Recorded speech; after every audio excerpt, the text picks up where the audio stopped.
The monitor kept time for my dad, while the folder in my tote kept time for me. My name is Sella Hayes. I'm 31. I live 20 minutes away in a one-bedroom off Alessandro, and my dad, Joseph Hayes, is 64, and meticulous about anything with a label or a bolt. He was 2 days out from emergency surgery for a perforated ulcer, sedated and intubated in the ICU at Riverside Community Hospital. Visiting hours didn't start until 10. I sat there at 7:40 a.m., counting the green blips and watching his chest lift around a clear tube, the way the nurse had said was normal. Before they wheeled him back, he'd squeezed my hand and said, "If I'm out of pocket, keep the home standing."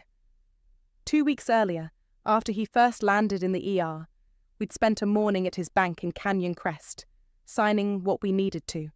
Me added to his safe deposit box card, his notarized letter authorizing me to handle the house and bills while he recovered, and permission to get information on his utilities. He hated paperwork, but he hated loose ends more. I printed copies of everything and stuck them in a blue folder with the deed to the house, his name only, and photos I'd taken of his garage wall. Wrenches hung smallest to largest, bits in a blue box, red drill scented like a cherry on a sundae. Sandra Martinez had been living at his place informally since January. She's 52, warm when she wants to be, and she slid into the house the way a guest stays after a weekend. She called it us. Dad called it for now. He'd given her a key because he hates making anyone feel unwelcome, and because he was tired of eating alone. I had a key too. I've had one since I started driving. I'm the one who waters his ferns when he goes fishing and sets his thermostat to a number he'll actually keep. I texted my sister, Leah.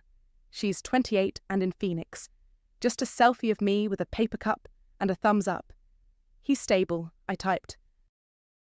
She replied with a heart and 3 question marks for updates I didn't have yet. By 8:30 I slipped out, the blue folder heavy under my arm. I told the nurse I'd be back after I swung by Dad's to check the mail, water the ferns, and make sure the back gate was latched. Routine, nothing dramatic. I drove straight to the coffee place on Central and bought a large drip, black, and a blueberry muffin because breakfast had been a handful of peanuts from my glove box. The barista wrote, "C'est là," right, and I took it as a small win. Dad's house sits on a quiet street with old sycamores that drop bark like puzzle pieces. Keith across the street waves at anyone who drives slower than 20, and Sophia next door notices when trash bins migrate. Dad built the garage shelves himself. He likes his things where he can find them. He keeps the mower gas in a red can on the bottom left, and his records in the den beneath the window fan. I turned onto his street a little before 9, thinking about ferns and bills and whether Sandra would be sleeping in. I was planning to grab the mail, snap a photo of the thermostat, maybe wash the coffee mugs in the sink if there were any. We hadn't talked that morning. The last time I saw her was Sunday night in the waiting room when she hugged me too hard and said, "I'll hold down the fort." And I said, "I've got it covered." And we both pretended that meant the same thing. I parked at the curb so I wouldn't block the driveway. The sun was already hot enough to bleach the top of the mailbox. I slung my tote over my shoulder, reached for my coffee, and walked toward the gate. That's when I saw the folding table. It was a cheap plastic banquet table, legs bowing in the middle, set up at the edge of the driveway. On it, wrenches, extension cords, an old stud finder, Dad's yellow tape measure with his initials scratched into the side. Each one had a neon sticker, $3, $5, $9, like someone had gone crazy with a highlighter. The garage door yawned open behind it.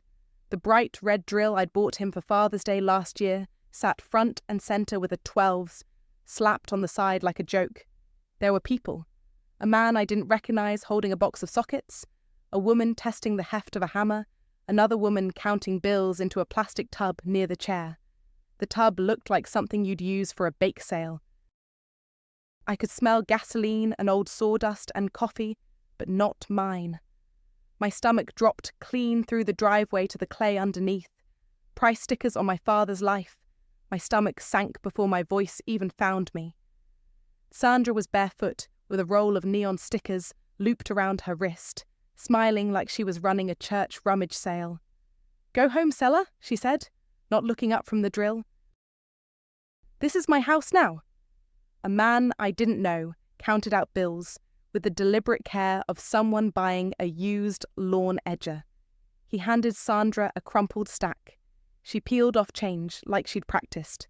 By her plastic tub, clear, with a pink lid snapped under her chair, I counted maybe $260 in loose cash, and ones rolled into rubber bands. I set my coffee on the corner of the table so I wouldn't drop it. The muffin was still in the bag, blueberry bleeding through the paper. My tote slid down my shoulder. I took a breath. 2, 3. The garage smelled like hot rubber and the lemon cleaner my dad keeps under the sink. His red drill gleamed like it had a pulse. "Where are you taking the money?" I asked steady. Sandra shrugged. "Groceries, gas, life." She put a sticker on a box of mixed screws. "You weren't here. Somebody has to keep things moving." "My dad is here," I said, tapping the folder in my tote with one finger. "He's in the ICU. His name is on the deed." "We're not doing a yard sale today." She finally lifted her face to me. Her smile flattened. "We," she repeated, like the word tasted bad. "You don't get to tell me what to do. He told me I could manage the house." Behind her, the guy with the sockets shifted, suddenly interested in the crack in the driveway. A woman with a stroller put the hammer back. Across the street, Keith paused at his mailbox and didn't wave. Sophia stood at her porch rail with a dish towel twisted between her hands. I stepped closer and picked up the drill. It was heavier than I remembered. The neon sticker said $12, like the price of a cheap pizza. I set the drill back down, opened my folder, and slid out a printed receipt from my email. The Father's Day order from last June. The model name, my card's last 4. The date. The ink was still crisp because I'd printed it last week when I organised the folder, anticipating exactly nothing and everything. "Everyone," I said, not loud but clear. "Pause." The word carried. The chatter died one conversation at a time. Even the wind seemed to hold its breath. I laid the receipt on the table next to the drill and kept my hand on both like they might float away. "That's his," I said, to the group as much as to Sandra. "A gift from me to my father. None of this is for sale." Sandra laughed, but it was thin. "Seller, honestly, you're being dramatic. He said—" "I heard what you said he said," I cut in, keeping my voice even. "He also told me, if I'm out of pocket, keep the home standing." I looked to the man with the sockets. "These are not hers to sell?" He swallowed, set the box back on the table, and backed up a step. The woman with the stroller wandered toward the curb like she'd remembered an appointment. A kid on a scooter scooted away. Cash rustled in the tub when a breeze caught the bills. Sandra put her hands on her hips. The roll of stickers swung like a bracelet. "Look around. I live here. I've been here since January.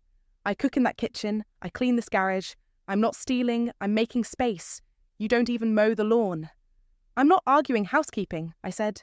"I'm telling you to stop selling my dad's property."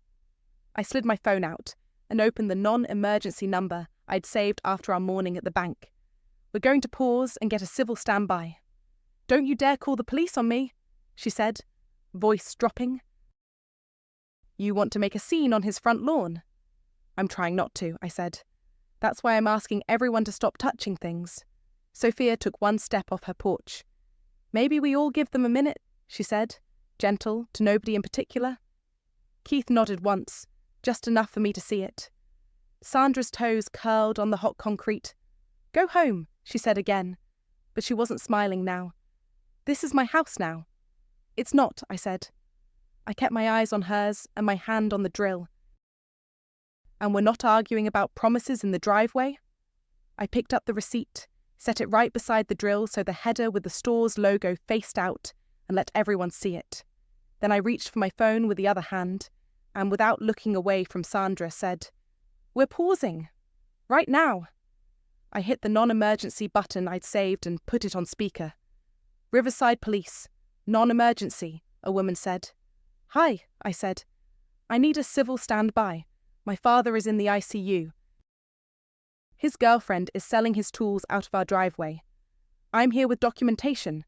I want to keep the peace. She asked for the address, my name, what was happening right now. I gave her everything, eyes on Sandra and the tub of cash. Okay, she said. An officer will respond when available. I ended the call. Sandra rolled her eyes like I'd ordered a pizza. Drama. We're pausing until an officer gets here, I said. I didn't raise my voice. I didn't move my hand from the drill and the receipt. The man with the sockets looked at Sandra, then me. I'll just wait, he muttered, and set the box down. He tucked his hands in his pockets like they were dangerous. 10 minutes can stretch. People drifted.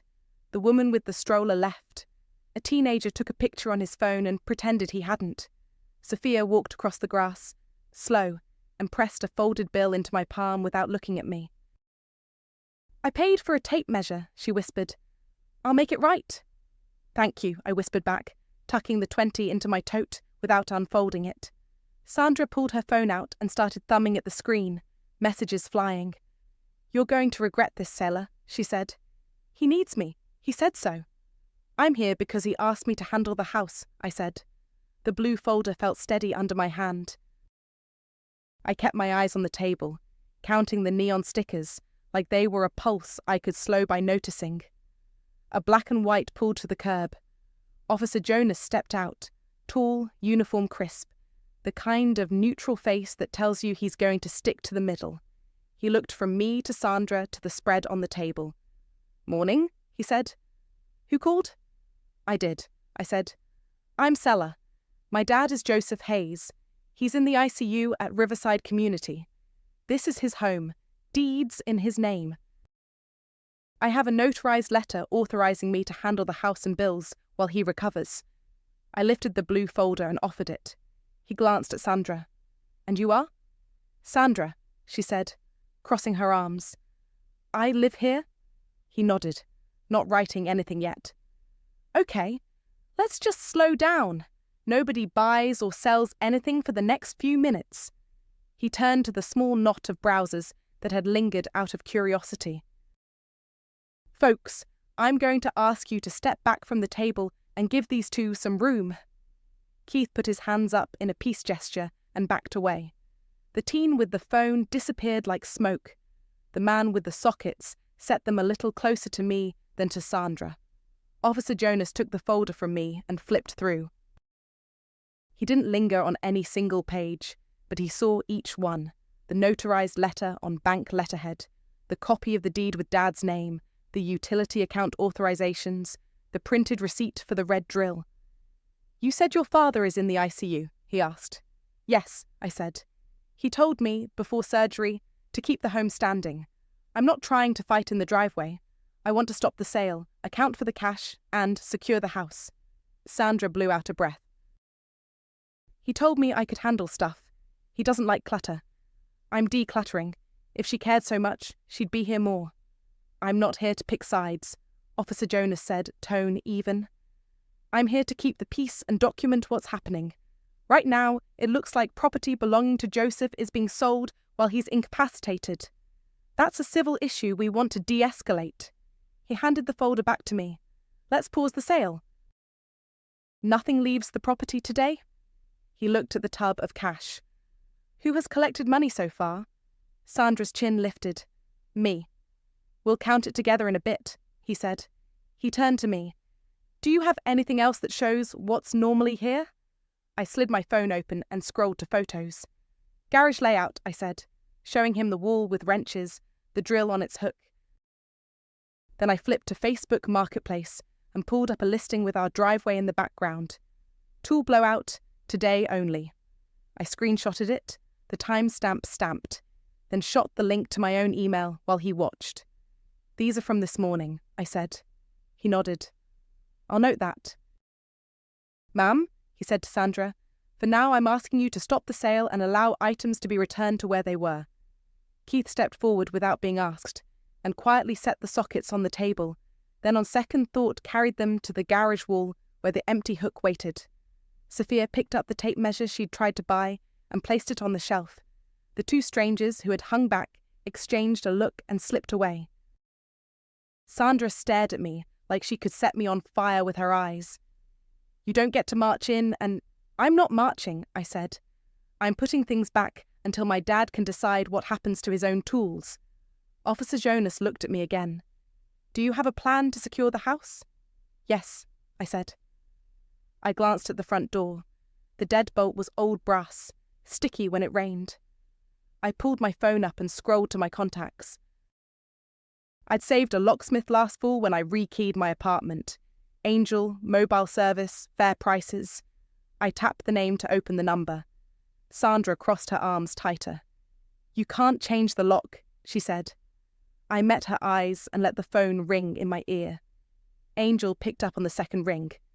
"Angel Salazar, mobile locksmith." "Hi, Angel, it's Sella," I said. "You rekeyed my apartment last fall?" "I need a rekey at my dad's house. He's in the ICU. I have his deed and a notarized authorization." "There's an officer here." He didn't hesitate. "Text me the address. I'm 10 minutes out if traffic cooperates." I texted him, then said to Officer Jonas, "He's on his way." "Good," the officer said. He looked at Sandra. "While we wait, no more sales. Let's start gathering things back into the garage." Keith took that as a cue and lifted a milk crate of screwdrivers. "Where do these lie?" he asked me. "Second shelf, left side," I said, and he nodded, like he already knew. Sophia came over and started peeling stickers off extension cords, rolling them neat. The man who'd wanted the sockets hovered, then asked, "Mind if I help put these back?" "Thank you," I said. "Hook on the right?"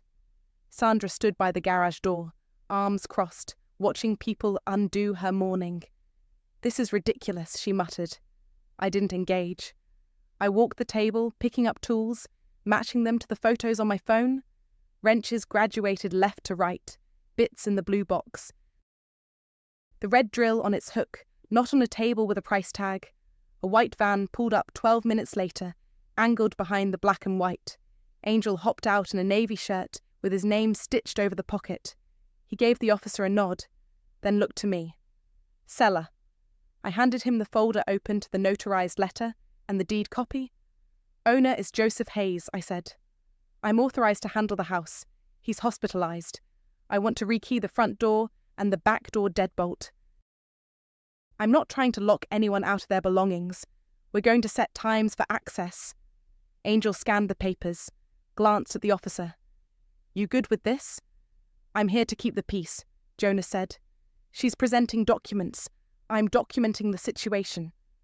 Angel took a photo of the letter with his work phone, then the deed, then my driver's license. "Paper trail," he said. "Okay, let's do it." Sandra let out a loud sigh. Unbelievable. Angel worked fast, a tray of pins balanced on his palm, tiny springs clicking as he pulled the old cylinder. It took him 15 minutes to rekey the front and another 10 for the back. He handed me 3 new keys and a receipt on carbon paper. $145 for 2 cylinders, he said. "Card okay?" I tapped my card on his reader. Sandra clenched her old key in her fist, so tight her knuckles went white. Angel held out the removed cylinder to me like a trophy, and I shook my head. "Toss it," I said. He dropped it into his parts bin. The old key in Sandra's fist had just turned into a piece of scrap metal. Officer Jonas looked at Sandra. "Ma'am, for now, you'll coordinate access with Sella. I recommend you both pick times, and if either of you want to stand by, call us." She didn't answer him. She watched me like I was poking at a bruise. I turned to the table. "Let's count the cash," I said. We set the plastic tub on the hood of my car where everyone could see. I counted out loud, slow. 1s and 5s, a couple of 10s, a 20 pasted flat from humidity. 260 even, I said. I pulled a yellow pad from my tote and wrote a simple receipt. Cash collected from driveway sale at 9:30 a.m. Held for Joseph Hayes pending his decision. I signed it and slid it towards Sandra. "I'm not signing that," she said. "You don't have to," I said. "I am." I put the cash into a plain envelope and wrote, "Held for Joseph Hayes, 260 with today's date and time. Then I sealed it, pressed the flap with my palm, and tucked it into my tote. Sandra huffed, like the air in her had run out. "You're locking me out," she said, when I snapped a small padlock through the toolbox handle. The lock clicked clean. "I'm locking Dad's things up," I said. "Your belongings are not locked. We'll set times for you to pack." Keith rolled the empty table back toward the garage. "Where do you want this?" he asked. "Against the far wall," I said. He folded the legs and leaned it where the table usually lived during holidays. Sophia handed me a stack of stickers she'd peeled off and balled up. "Trash?" she asked. "Please," I said. We took photos as we went. The wall filled back in. Wrenches, bits, the cherry red drill aligned on its hook. I held my phone up and matched angles to the shots I'd taken before. The garage started to look like my dad's again. Angel finished and handed me an extra key in a little white envelope. "Keep that separate," he said. "You've got my number." "Thank you," I said. I tucked 2 keys into my pocket and the extra into the blue folder. Inside the kitchen, the clock over the stove read 10:28. Visiting hours were starting. I opened the cabinet above the coffee maker, taped the cash envelope inside the door at eye level, and wrote the date and "Seller" under it with a black Sharpie. Sandra stood in the doorway, watching every pen stroke. "You're making this ugly," she said. "Quiet now." "I'm making it clear," I said. I closed the cabinet gently. "There's water in the fridge. We can talk times after I get back from the hospital." Officer Jonas gave me an incident number on a small card. "If either of you need another standby, call. Document everything." "I will," I said. On the way out, I checked the back deadbolt, then the front. The new key turned smooth as butter. I slipped it back into my pocket and felt the shape of my boundaries settle with it. I drove straight back to the hospital. Visiting hours had started. Dad slept, the ventilator steady, his eyebrows relaxed in a way I hardly ever see. I told the nurse I'd been by the house and that I'd be back later. I didn't say why. I squeezed his hand and said, "I'm keeping it standing," because I promised. By noon, I was in my car again, with the AC blasting. I ate half the blueberry muffin at a red light and called Leah. She answered on her lunch break, the clatter of a break room behind her. "Tell me," she said. "He's stable," I said. "Sedated. I stopped a yard sale. Sandra had set up a table and was selling his tools." Silence. Then that long inhale she does when she's trying not to scream. "Are you kidding me?" I called a civil standby. Officer Jonas came. We paused it. I rekeyed the doors with a locksmith. I counted the cash, 260, and sealed it. Everything's back inside. Leah exhaled into the phone. "You're a machine."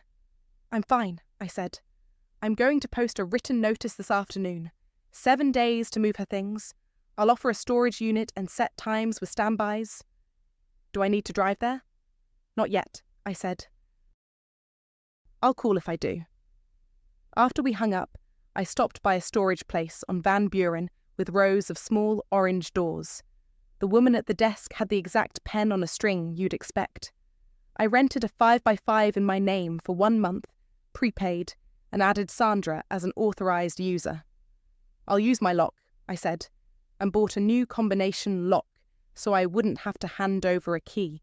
The clerk wrote the gate code and unit number on a business card and slid it to me. I took a photo of the card in case anything got lost between pockets. Back at Dad's, the street was calm. The garage door was closed. The new keys turned smooth. I typed up a simple notice at his kitchen table. Date, my name, his name, the address. "Permission to occupy is withdrawn effective today. You have 7 days to remove your personal belongings. I will provide a prepaid storage unit for your things. Items belonging to Joseph are not to be removed. Access will be scheduled with civil standbys." I added the incident number Officer Jonas had given me and a line that said, "If you need a standby, call non-emergency." It wasn't an eviction notice. I wasn't pretending it was. It was clear, not fancy. I printed 2 copies at Dad's desk. I taped one in a clear sheet protector to the front door at eye level and slid the other under her bedroom door, then texted Sandra a photo of the posted notice with the timestamp. I sent a second text. Storage unit reserved at Van Buren Storage, Unit 2145, gate code, Dan Garstal. I will meet you there with the lock when you're ready to load. I'll cover month 1. Her reply landed before I even set the phone down. You're cruel, I typed back. Your things will be stored and safe. I'll be at the house today at 4 p.m. with Officer Jonas for access. Tomorrow at 10 a.m. also available. 3 dots, then. Fine. I'll leave with my dignity. Another. You'll be sorry. I didn't reply to that. I kept it to dates and times. I sent the gate code and the unit number again, plus a photo of the business card so there'd be no mix-ups. Then I took the trash bag of peeled stickers Sophia had left and tied it off.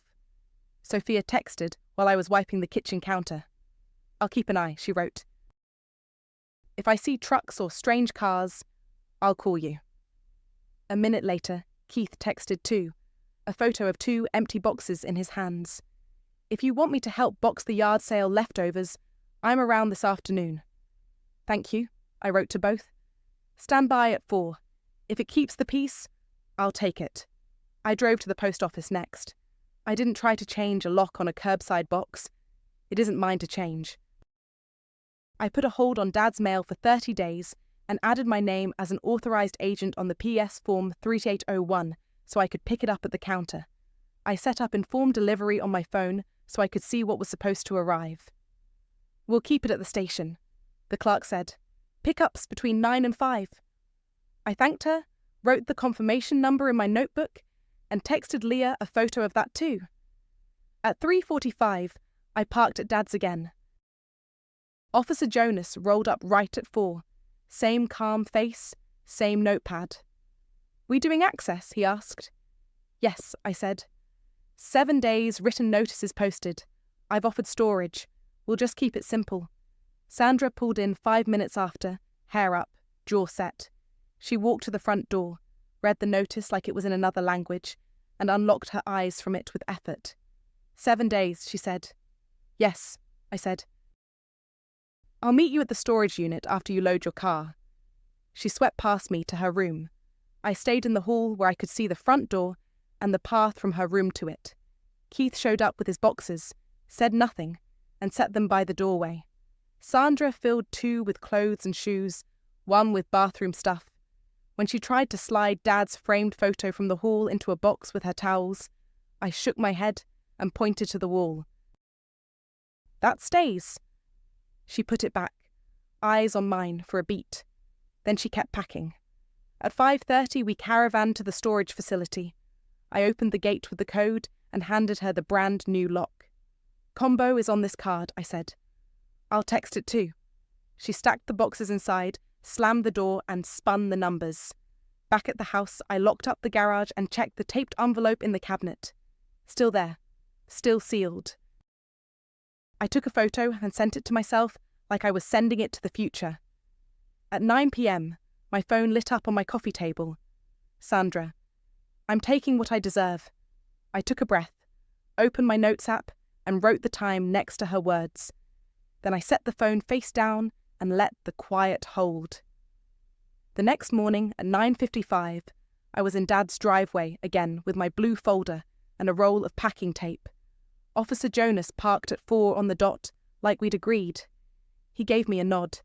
Same deal, he said. Same deal, I said. Access and peace. Sandra arrived with flattened boxes and a face carved out of stone. She didn't look at me when she walked past. I stood in the hall where I could see both her doorway and the front door. Jonas stayed by the entry, neutral and present. I'll box my things, Sandra said to the air. You can relax. I am relaxed, I said. Bathroom, your closet, your dresser. Kitchen. Only what you brought. She filled 2 boxes with clothes, 1 with shoes, 1 with hair tools and makeup bags. When she came out holding Dad's framed fishing photo tucked under a towel, I pointed to the wall. That stays. She slid it back onto the nail, jaw set. He said I could have that one, she said. I'm not arguing promises, I said. I'm protecting his home. Her voice softened for half a second. You don't know what he promised me. Jonas cleared his throat gently. Let's keep moving. We loaded her car, then drove to the storage facility. I unlocked the unit, handed her the combo again, and stepped back. She stacked boxes, shut the door, spun the numbers. No small talk. Back at the house, I checked the cabinet. The taped envelope was still exactly where I'd left it. I took a photo with the stove clock in the frame and emailed it to myself. Day 3, 10 a.m. Same plan. I laid a yellow legal pad on the kitchen counter and wrote inventory across the top with 2 columns, Sandra's and Joseph's. Every time she filled a box, I asked, "What's in there?" She listed jeans, sweaters, towels. I wrote it down. It wasn't a legal document. It was something to point to when memories got creative. She tried to slide Dad's records into a tote. Coltrane, a Muddy Waters reissue he'd hunted down at a swap. Those are his, I said, tapping the list. They're on the den shelf inventory. She laughed, but it came out brittle. He played them for me. He said they were ours. Not today, I said. I pulled the records back and slid them onto the shelf. Sophia drifted in the open doorway with a roll of painter's tape and a Sharpie. Labels? She offered. Perfect, I said. She stuck blue tape on the tote. Kitchen, Sandra. She made a second label and quietly slapped it on the record shelf. Joseph. Records. I didn't ask her to. I didn't need to.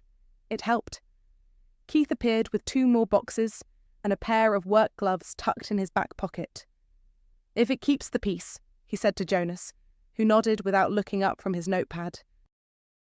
Sandra's tone kept changing stations, soft when she asked Keith to hand her a box, sharp when I said no to the framed pictures in the hallway, soft again when she stood in the kitchen turning a mug in her hand. He liked coffee in this, she said. That's his, I said, and wrote, mug, Joseph on the pad. She set it down like it had burned her. She took a break on the porch, phone lit up with a rapid scroll of messages. I topped off my water at the sink and texted Leah. Day 3. Slow? Steady? Leah sent back a muscle emoji and a heart.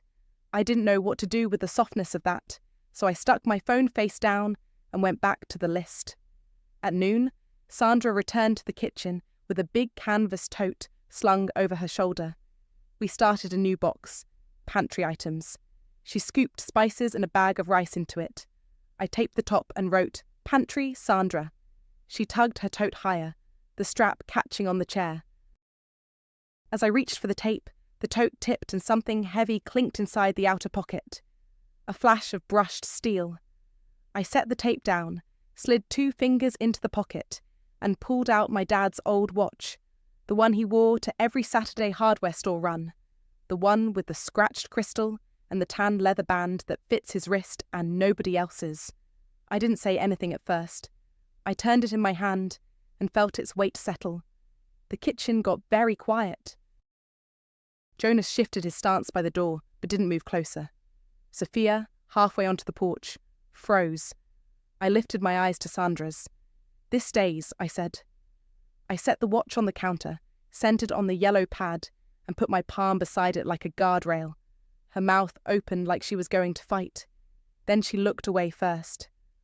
I forgot it was in there, she said, voice small. Okay, I said. I wrote, Joseph, watch, on the pad and slid the watch 2 inches back from the edge. She swallowed. He said, We're not doing that, I said, same tone I'd used all week. Your things will be stored and safe. We finished the hour without another attempt. She loaded her car and left for the storage unit, dust storm rising under her tyres. Keith picked up the empty boxes by the door. You want me here tomorrow? He asked. Yes, I said. 10 again. Thank you. Sophia pointed to the envelope taped in the cabinet. Still there? Still there, I said. I closed the door and clicked the deadbolt twice. I drove to the hospital, told Dad about the neighbours, about the lists. I didn't mention the watch. I just held his hand and said, It's standing. He didn't wake, but his fingers twitched, like they knew. Day 5, I got there early. The standby was set for 9. I pulled up at 8:50 with my blue folder and a fresh roll of tape. The air already had heat in it. The garage door stayed closed until the officer arrived. I wasn't giving anyone a head start.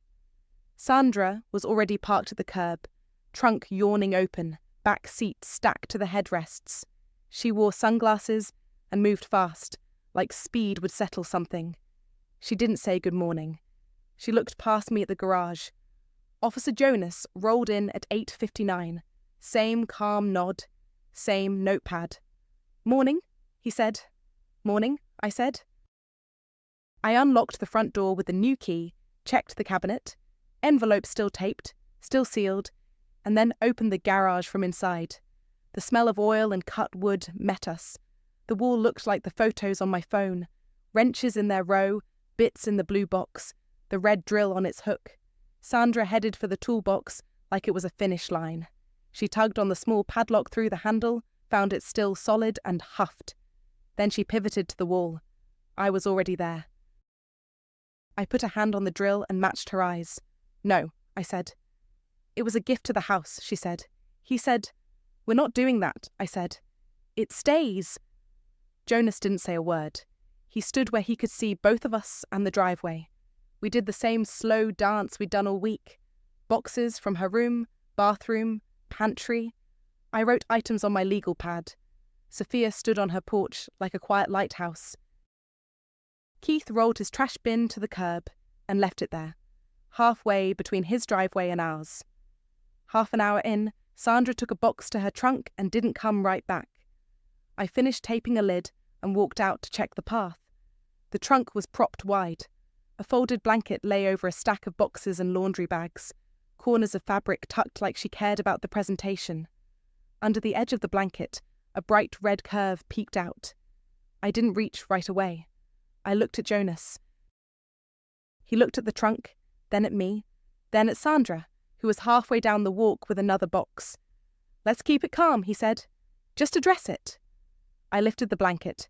The red drill sat wedged between a coat and a pillow. I reached in, pulled it free and held it up in the morning light. The street quieted. Keith froze halfway to his bin. Sophia stepped 1 foot down onto her top stair. "This was a gift to my father," I said, voice steady. "It's not yours to sell or take." Sandra stopped 2 steps from the trunk, hands empty. She had a line on her face, like she'd slept on a seam. She opened her mouth and closed it again. "It's just a drill," she said, but it didn't have any air in it. "It's his," I said. I walked it back to the garage and slid it onto its hook. The click of metal on metal sounded louder than it should have. She let out a sound that was almost a laugh and almost a sob. "You're impossible." "I'm consistent," I said. Jonas checked the time on his watch and then glanced at me. "Paperwork still the same?" he asked. "Same," I said, and tapped the folder on the workbench.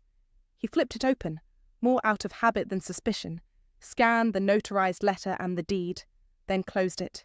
He nodded once, like marking a box on a list. Sandra loaded the last 2 boxes without talking. She took one more lap through the house, slow, eyes touching what was left, the den shelf with records, the mug on the counter, the photos in the hallway, the envelope taped inside the cabinet. She didn't reach for anything. She walked back to the porch, dug into her tote, and pulled out the old brass key with the purple rubber cap, the one that wouldn't turn in our locks anymore. She set it on the porch rail like an offering. "I'll come back for the rest," she said to the rail.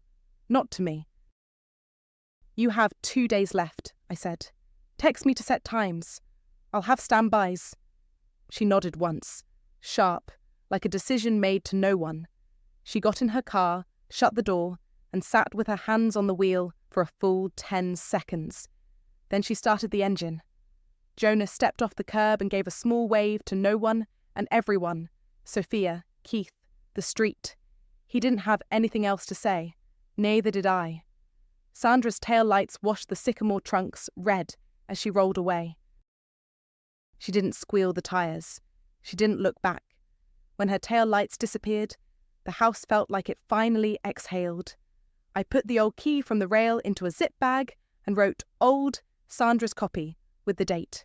I hung the bag on a small nail inside the hall closet where I keep spare batteries. I took one more photo of the garage wall with the drill on its hook and emailed it to myself with the subject line, Day 5, 10:43 a.m. Keith dragged his bin back up the driveway and paused at the edge of the lawn. "You good?" he asked. "I'm okay," I said. Sophia crossed to the sidewalk. "Text if you need me later," she said. "I will," I said. "Thank you." Jonas handed me another small card. "Same incident number," he said. "Call if you want to stand by for the last day." "Tomorrow at 10, I said. "I'll call it in." He tipped his head, got in his car and pulled away. I locked the front door in the back, checked the cabinet one more time. The envelope was still there, still sealed. The house settled. I checked my watch and headed for the hospital. Dad liked order. I could give him that. Day 6 came and went without a text. I sat in the driveway at 10 with my blue folder and a bottle of water. Nobody showed. I took a photo of the front door with the posted notice and the stove clock through the window and sent it to myself. Day 7, I called in a short standby. Jonas met me at 10. We walked the house together, and I boxed the last stray things from Sandra's room: 2 sweaters in the closet corner, a curling iron under the bed, 3 bottles from the shower. I wrote them on the inventory, sealed the box, and drove it to the unit. I took a photo of it inside, texted Sandra the picture with the combo again, and wrote, "Notice period ends today at 5. Your items are in unit 21 on 45. I'll keep the unit through the month we paid." She replied an hour later, "I'll get them this week. I won't come back to the house." I screenshotted it and slid my phone back in my pocket. The house stayed quiet. 2 weeks after the driveway morning, I brought my dad home. The hospital sent him out in a wheelchair. Then a nurse helped him into my car with a practiced pivot. A folded walker rode in the back seat. He dozed on the drive, thin mint-coloured blanket over his knees, the kind they give everyone. When we pulled up under the sycamores, Keith was out front trimming a hedge. He lifted his chin. Sophia waved from her porch with a dish towel in her hand. "Home," I said, easing Dad up the walkway. The new deadbolt turned like butter. The walker bumped over the threshold he'd built himself. He stood in the entry and just breathed for a second, eyes wet in a way I've seen maybe twice in my life. "You want water?" I asked. "Garage," he said, voice a little gravel but clear. "Then water?" I opened the interior door and stood back. He walked slow, careful with each foot, and stopped at the pegboard like he'd stepped into a photograph. Wrenches graduated left to right, bits in the blue box. The cherry-red drill aligned on its hook, neon sticker long gone. His eyes traced everything like reading a familiar page. "You kept it standing," he said, not looking away. It came out rough and warm. He reached for the drill and just rested his fingers on the handle. "Good girl," he added, which I haven't been in years, but it landed right anyway. We made tea at the kitchen table, his mug on its coaster, steam fogging his glasses a little. I slid the yellow legal pad across to him, the inventory with neat columns, and then the envelope I'd taped inside the cabinet. I wrote untaped 2:12 p.m. on the back as I pulled it down. "Cash from the driveway," I said. 260, counted in front of the officer and Sandra. "Receipt is in the folder." He thumbed the sealed flap like it was a relic, then broke it and counted slow. "Honest money," he said, putting the bills back. He pushed the envelope to the centre of the table and tapped it once with his finger. "Put it in the safe box." "I will," I said. "A mail's on hold at the post office. I'll pick it up tomorrow. Utilities are auto-paid for the month." I turned the thermostat back to 74. He nodded, absorbing facts like screws laid out on a towel. He looked at the front door. "Locks feel different?" "They are," I said. "I rekeyed them the day of the sale. Angel did it with a patrol officer present. I've got 3 keys, one for you, one for me, and one in the folder for emergencies." I set his key on the table by his hand. He slid it into his pocket like a coin. We talked rules, simple and not unkind. No keys to anyone who doesn't share a bill. Any future sleepovers on paper.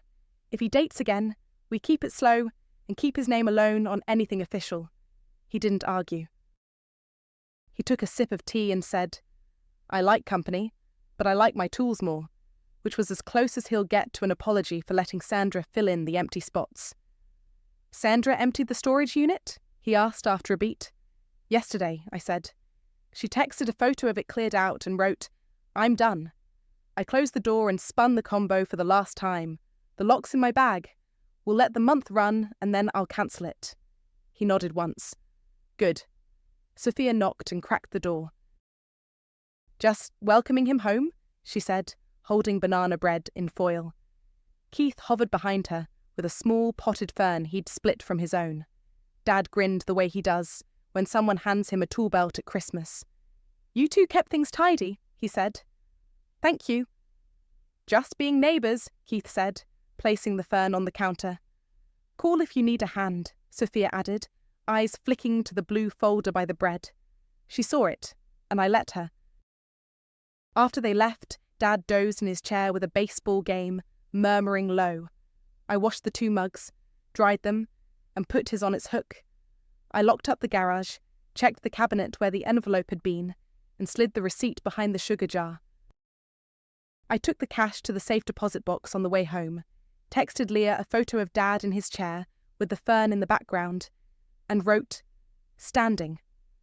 She sent a string of hearts and a call me later. I smiled without thinking and slid my phone into my tote with the folder. Before I left, we did one more small ritual. I stood by the door holding 2 keys. Spare stays with me, I said.